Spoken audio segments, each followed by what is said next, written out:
Sec, sorry po, I just have to get your side dito po sa naging panayam namin kay Mayor Magalong. Siya daw po ay nakipagkita na ho sa inyo one time at binabanggit nga dito yung kanyang obserbasyon tungkol doon sa umano ay overpriced na presyuhan sa ginagamit po sa ilang proyekto ng DPWH. No? Halimbawa, Sec, di ba ito yung natanong ko sa inyo dati, yung roller na nakikita natin, papunta ka ng Baguio? Yes, yes. Oo. Yan ho ba'y pinapayagan talaga ho ninyo? Nakita ko na yan, Ted, actually, and I have actually issued dito na I think na nagawa na ito ng mga nakaraang pang taon. And I have gone to stop actually the use of this kind of yung mga road safety devices. Sa tingin ko lang, it's very exorbitant naman yung mga ganong klaseng rollers na nilalagay dyan. Very exorbitant. Sabi po ni Mayor, 121,330 yung presyo doon po sa gobyerno per meter.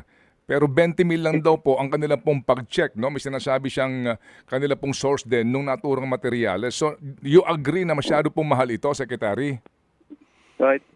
Sa akin lang, personally, I think I find it a little way too much actually. So that's why I have when we stop the use of that kind of a road safety device.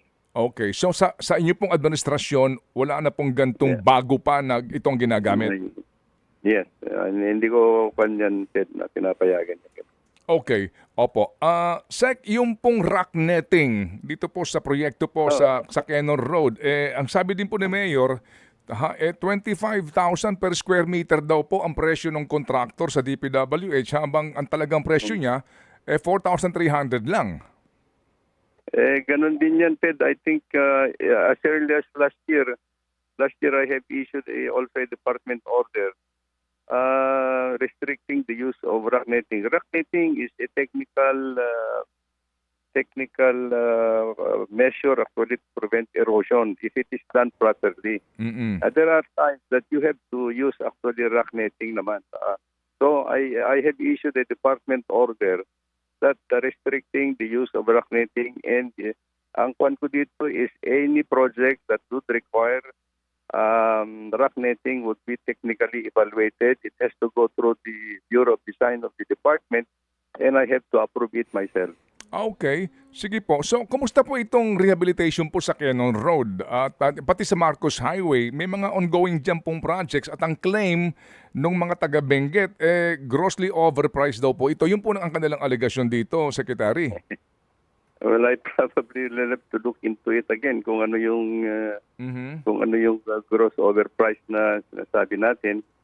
But I think we'll look into kung ano yung mga program of work that being done actually there in Quezon Road and Marcos Highway. Opo, sige po. Yung cat's eye po, ito ba'y pinapayagan niyo pa, Secretary? Ganon din yun, Ted. It is part of the department order that I have issued actually. Ganon din yun. I think it has to be very restrictive naman yung use of cat's eye actually. Opo. Kasama yun doon sa department order in issue ko last year. Ano po ang tema ng inyo pong order? Pwede ba bang gumamit ng cat's eye ngayon o bawal na talaga? It has to go on a rigid evaluation, yung road safety audit na sinasabi natin before they can recommend the use of those kinds of road safety devices.